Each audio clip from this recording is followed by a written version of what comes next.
नमस्कार दोस्तों, मैं आपका अपना रजनीश गुप्ता, एस्ट्रोलॉजर, कुंडली विशेषज्ञ। तो आज बात करेंगे एक नई रोचक जानकारी के साथ में। और लोगों के बहुत क्वेश्चंस आ रहे थे इस विषय के ऊपर कि आप मैरिज एंड लव से रिलेटेड वीडियो को बनाएं कि हमारी मैरिज में कुछ इश्यूज आते हैं, परेशानियां आती हैं, किस वजह से आते हैं, हमारा प्रेम संबंध कैसा रहेगा, हमारी मैरिज कैसी रहेगी। तो इन सारी जानकारियों के साथ में मैं उपस्थित हूँ ताकि मैं इन सारी जानकारियों को आपसे साझा कर सकूं।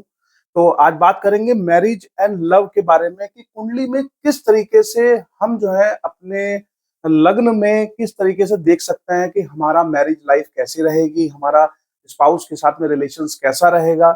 उससे पहले आप लोगों का बहुत प्यार मुझे मिल रहा है, बहुत सब्सक्रिप्शन मुझे मिल रहा है, प्लीज इस प्यार को बनाए रखें ताकि मैं नई नई नए नए विषयों के ऊपर आपके लिए वीडियो लाता रहूं एस्ट्रोलॉजी के ऊपर, ताकि आप आपकी जानकारियां जो है वो बढ़ती रहे और इन जानकारियों का आप अपने जीवन में काफी अच्छा उपयोग कर सकें। तो शुरू करते हैं आज का वीडियो, जिसमें कि हम शुरुआत करेंगे मैरिज एंड लव के ऊपर। देखिए, ये एक कुंडली बनी हुई है किसी जातक की लग्न, ये लग्न कुंडली है। तो लग्न कुंडली में कौन कौन से ऐसे भाव हैं जिससे हम प्रेम संबंध को देखते हैं, जिससे हम मैरिज देखते हैं, जिसमें कि हमारी मैरिज कैसी रहेगी, हमारा स्पाउस कैसा रहेगा, उससे रिलेशन हमारा तालमेल कैसा रहेगा। तो देखिए, सबसे पहले ये हमारे 12 भाव होते हैं कुंडली के अंदर। सबसे पहले भाव को लग्न भाव बोला जाता है। इस भाव की बहुत ज्यादा उपयोगिता रहती है। पहला ये लग्न भाव है, पंचम भाव होता है और एक होता है आपका सप्तम भाव। ये तीन भावों को मैरिज के अंदर और लव के अंदर देखा जाता है। मैरिज के अंदर तीनों भावों को देखा जाता है, लव एंड अफेक्शंस के अंदर पांचवें भाव को देखा जाता है। तो इन तीनों भावों को देखने से विस्तृत जानकारी हमें मिल पाती है कि हमारे जीवन में हमारी मैरिज कैसे रहने वाली है, हमारा स्पाउस के साथ रिलेशन कैसा रहने वाला है। तो बात करेंगे सबसे पहले कि ये जो लग्नेश है, लग्न भाव है, पंचम भाव है, सप्तम भाव है। देखिए, मैंने यहाँ पे लिखा है लग्न भाव, लग्न भाव में, पंचम भाव में, सप्तम भाव में। इसमें क्या होता है, मेन जो दो दो चीजें होती है कि लग्न का स्वामी, फॉर एग्जाम्पल इस लग्न का स्वामी जो है, जैसे यहाँ 7 नंबर की गिनती लिखी है, तो 7 नंबर की गिनती लिखने का मतलब है कि शुक्र, यानी कि ये तुला राशि की कुंडली है और तुला राशि कुंडली है और इसके जो स्वामी हैं वो आपके शुक्र ग्रह कहलाते हैं। और शुक्र ग्रह की इस पूरी कुंडली में हम स्थिति देखेंगे कि कहाँ पे इनकी स्थिति है। साथ ही साथ हम देखेंगे कि जो लग्न भाव है, लग्न भाव को कौन कौन से ग्रह जो है दृष्ट कर रहे हैं और यहाँ पे कोई पाप ग्रह तो नहीं बैठा हुआ। देखिए, दो तरीके के ग्रह होते हैं जनरली, एक होता है शुभ ग्रह, एक होता है पाप ग्रह। शुभ ग्रह जो होता है वो गुरु और शुक्र को गुरु ग्रह की श्रेणी में रखा जाता है। अदरवाइज सूर्य हो गया, चंद्र हो गया, बुध हो गया, मंगल हो गया, आपका साथ ही साथ जो है शनि हो गया। तो ये जितने भी और ग्रह हैं वो सारे के सारे, बुध भी इवन जो है इसमें जो है क्रूर ग्रह की श्रेणी में आते हैं। तो हम देखेंगे कि सबसे पहले कि भैया लग्न के जो स्वामी है, लग्न के स्वामी कौन हो गए, लग्न के स्वामी हो गए 7 नंबर यानी शुक्र। तो शुक्र की स्थिति इस कुंडली में कहाँ है, तो अगर वो पाप ग्रहों से दृष्ट है, अगर वो पाप ग्रहों के साथ में युति उनकी हो रही है, तो कहीं ना कहीं थोड़ा सा इश्यूज होने के चांसेस बन जाएंगे, क्योंकि जो गिनती यहाँ लिखी रहेगी उसके स्वामी जो है वो कहाँ पे विराजमान है वो मैटर करेगा यहाँ पे। साथ ही साथ उसी तरीके से इसके जो कारक ग्रह है सूर्य।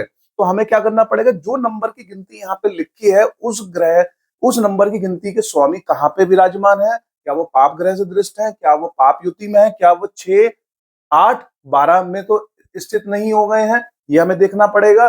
साथ ही साथ हम ये देखेंगे कि इसके कारक स्वामी कहाँ है। कारक स्वामी जो होते हैं पहले घर के वो होते हैं सूर्य। तो सूर्य की स्थिति को भी हमें देखना होगा, क्या वो क्रूर ग्रह के साथ में युत है, क्या वो क्रूर ग्रह से दृष्ट है, क्या वो शुभ ग्रह से दृष्ट है, क्या वो जो है 6, 8 और 12 के अंदर स्थित है। इसी तरीके से पंचम और इसी तरीके से हम सप्तम भाव के स्वामियों को भी देखेंगे। पंचम भाव के स्वामी को पंचमेश बोला जाता है, सप्तम भाव के स्वामी को सप्तमेश बोला जाता है। पंचम भाव के जो कारक हैं वो गुरु कहलाते हैं और सप्तम भाव के जो कारक है वो आपके जो कहलाते हैं गुरु और शुक्र कहलाते हैं। तो हम जनरली सबसे पहले देखेंगे कि हम लग्नेश की स्थिति क्या है। फॉर एग्जाम्पल अगर मैं इस कुंडली की बात करूं तो सप्तमेश में हम देखेंगे कि यहाँ पे लग्न के जो स्वामी है, जैसे 7 नंबर की गिनती है, तो लग्न के स्वामी कहाँ बैठा है? शुक्र में, शुक्र बैठा है यहाँ पे, शुक्र बैठा है चौथे स्थान के अंदर। तो चौथे स्थान में बैठना अच्छा है, क्योंकि ये जो है आपका ये 1, 2 और 3 ये केंद्र त्रिकोण कहलाते हैं, यानी पहला भाव, पांचवा भाव और नौवां भाव, ये केंद्र त्रिकोण है। ये जो है बीच के जो आपके 4 भाव हैं, ये केंद्र भाव कहलाते हैं, यानी कि 1, 2, 3, 4। तो कहीं न कहीं लग्न के जो स्वामी हैं वो आपके शुक्र हैं, और शुक्र जो है वो आपके बैठे हुए हैं यहाँ पे। ठीक है? अब ये देखना है कि ये शुक्र जो है किस ग्रह के साथ बैठे हुए हैं। तो शुक्र जो है सूर्य और बुध के साथ बैठे हुए हैं। अब सूर्य और बुध जो है एक तरीके से नैसर्गिक दृष्टि से अगर हम देखें, तो कहीं न कहीं जो है ये जो ग्रह है सूर्य और बुध, सूर्य और बुध जो है ये एक क्रूर ग्रह है, दोनों के दोनों। तो कहीं न कहीं शुक्र के प्रभाव को थोड़ा यहाँ पे कम कर रहा है। साथ ही साथ हम देखेंगे कि इसमें कारक ग्रह का है, कारक ग्रह भी यहाँ बैठे हुए हैं आपके। तो कारक ग्रह और शुक्र जो है वो यहाँ पे बैठे हुए हैं कहीं ना कहीं। तो दोनों ही एक दूसरे, ये शुभ ग्रह हो गए और ये आपके क्रूर ग्रह हो गए। तो क्रूर ग्रह के साथ बैठने से क्या होगा कि इनकी शुभता में थोड़ी कमी आएगी, यानी कि कंफर्ट जोन में स्थिति थोड़ी कम दिखाई दे रही है यहाँ पे। और इसके बाद हम पंचम भाव को देखें। पंचम भाव के स्वामी कौन है? यानी 11 नंबर की गिनती लिखी है। 11 नंबर का मतलब कुंभ राशि। कुंभ राशि के स्वामी कौन है? कुंभ राशि के स्वामी है आपके शनि। तो शनि की स्थिति क्या है? शनि जो है वो आपके 12वें घर में बैठ गए हैं, और 12वां घर जो है 6, 8 और 12 अच्छा नहीं कहलाता, लेकिन शनि अपने कारक, क्योंकि 12वें भाव के जो कारक है वो शनि है, तो शनि अपने घर में एक तरीके से बैठ गए जाके, कहीं ना कहीं अपने कारक ग्रह हैं। और इसके जो कारक ग्रह हैं गुरु, गुरु जो है लग्न में बैठे हुए हैं, यानी कि पंचम भाव के जो आपके जो पंचमेश हैं, पंचमेश बैठ गए शनि।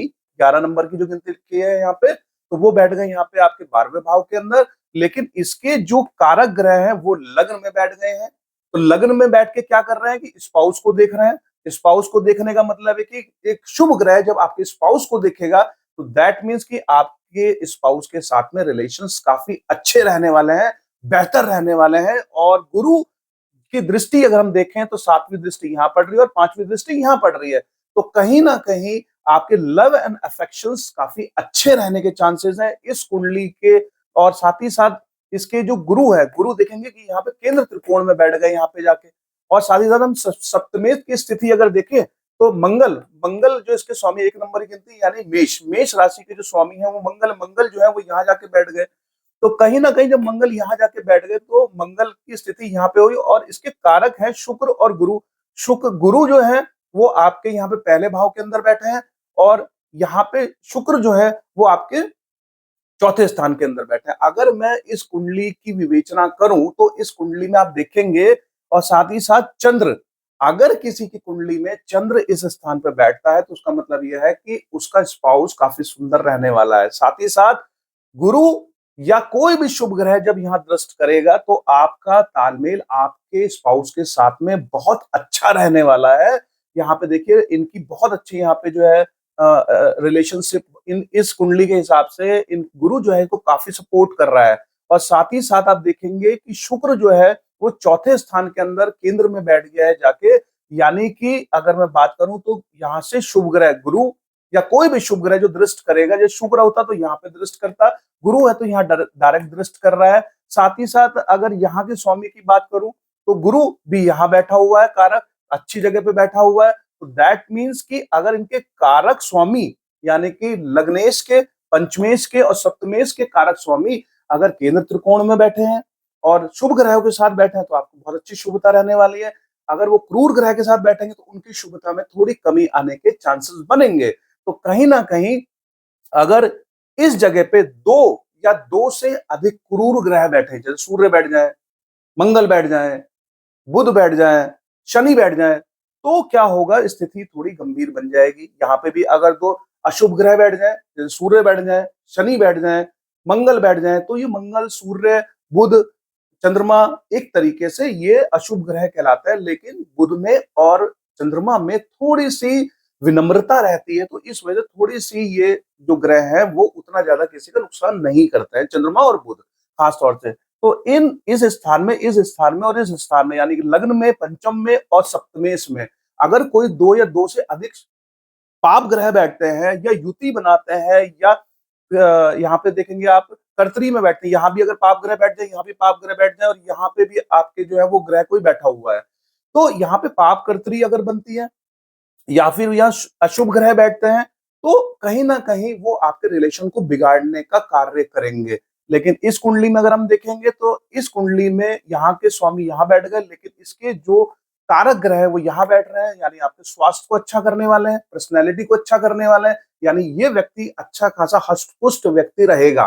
साथ ही साथ गुरु की दृष्टि यहाँ पड़ रही है, शुभ ग्रह की दृष्टि यहाँ पड़ रही है, चंद्रमा यहाँ बैठा हुआ है, किसी की कुंडली में अगर चंद्रमा यहाँ बैठता है तो वो उसका स्पाउस काफ़ी सुंदर रहता है और काफ़ी अट्रैक्टिव रहता है। और गुरु अगर शुभ ग्रह की दृष्टि यहाँ आ रही है तो सपोर्ट बहुत अच्छा कर रहा है यहाँ पे।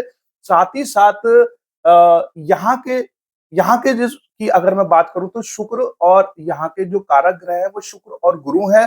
तो शुक्र और गुरु की स्थिति भी काफ़ी अच्छी यहाँ पर है, क्योंकि भले ही वो अशुभ ग्रह के साथ बैठे हों, लेकिन बैठे केंद्र के अंदर हैं, तो काफ़ी अच्छी शुभता यहाँ पे बनती हुई नजर आ रही है। जब भी हम अपनी कुंडली को जब थोड़ा निकाल के देखते हैं तो हमें ये समझ में आता है, देखिए ये थोड़ा टेक्निकल जरूर है, लेकिन हम अपनी कुंडली में ये सब चीजें देख सकते हैं। मेन अगर मैं मोटी-मोटी अगर आपसे बात करूं तो आप सबसे पहले ये देखिए कि आपकी कुंडली में ये भाव और इस भाव में कोई 2 या 2 से अधिक क्रूर ग्रह तो नहीं बैठे। क्रूर ग्रह की श्रेणी मैंने आपको बताई कि सूर्य, मंगल, बुध, चंद्रमा, उसके बाद में शनि। तो ये जो 5 ग्रह हैं ये आपके अशुभ ग्रह के अंदर आते हैं। बुध और चंद्रमा थोड़ा-सा कम अफेक्ट करते हैं, नुकसान कम करते हैं, लेकिन कहीं न कहीं वो भी क्रूर ग्रह की श्रेणी में ही आते हैं।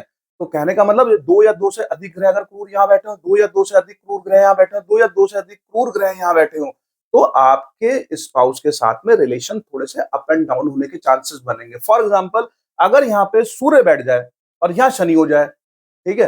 तो शनि अगर यहाँ बैठा हुआ है और सूर्य अगर यहाँ बैठा हुआ है, अगर मान लीजिए कि मैं कहता हूँ कि इस कुंडली में सूर्य मैं यहाँ कर दूं और शनि यहाँ कर दूं, तो आप देखेंगे कि इनकी रिलेशनशिप बहुत ज्यादा नहीं चलने वाली है, क्योंकि शनि यहाँ बैठने का मतलब है कि मेरी चीजों में बहुत डिले करा देना। सूर्य जो है, ये सूर्य और शनि जो है सेपरेटिव कराने वाले ग्रह है, बहुत ज्यादा जो है आपको सेपरेटिव करा सकता है। अगर यह मंगल भी बैठ जाए तो आप देखोगे मंगल के बैठने से और शनि के बैठने से और सूर्य की दृष्टि होने से यहाँ पे आपके रिलेशंस बहुत अच्छे नहीं चलेंगे। साथ ही साथ अगर ये ग्रह यहाँ बैठ गए, फॉर एग्जाम्पल यहाँ मंगल बैठ जाए, यहाँ पे सूर्य बैठ जाए, तो आपके जो लव एंड अफेक्शंस हैं उसमें भी बहुत ज्यादा फर्क यहाँ पे पड़ने वाला है। ओवरऑल अगर मैं बात करूं अच्छी मैरिज के लिए सबसे जो सूत्र की अगर मैं बात करूं तो यहाँ पे शुभ ग्रह रहे, यहाँ पे शुभ ग्रह रहे, यहाँ पे शुभ ग्रह रहे, या यहाँ पर कोई ग्रह ना रहे, शुभ ग्रह की दृष्टि रहे, यहाँ पे शुभ ग्रह की दृष्टि रहे, यहाँ शुभ ग्रह की दृष्टि रहे, पाप कर्तरी में ना हो। पाप कर्तरी का मतलब होता है कि यहाँ भी अशुभ ग्रह, यहाँ भी अशुभ ग्रह और यहाँ पे कोई ग्रह बैठा तो पाप कर्तरी में बैठ जाएगा। और इनके कारक ग्रह भी जो है वो पाप ग्रहों के साथ में ना हो, पाप ग्रहों से युक्त ना हो, पाप ग्रहों से जो है वो दृष्ट ना हो। तो इन स्थितियों में आपकी लव मैरिज या आपकी मैरिज बहुत अच्छी चलने वाली है। तो मेरी कोशिश हमेशा ये रहती है कि मैं आप लोगों के साथ में नई जानकारी लेके आऊं, आपको नई-नई चीजों के बारे में जानकारी प्रोवाइड कराऊं। अगर आपको कुछ और जानना हो, कुछ विवेचना करानी हो, तो आप हमारे दिए गए नंबरों पे कोऑर्डिनेट कर सकते हैं। हम आपको और अधिक सपोर्ट करने की कोशिश करेंगे।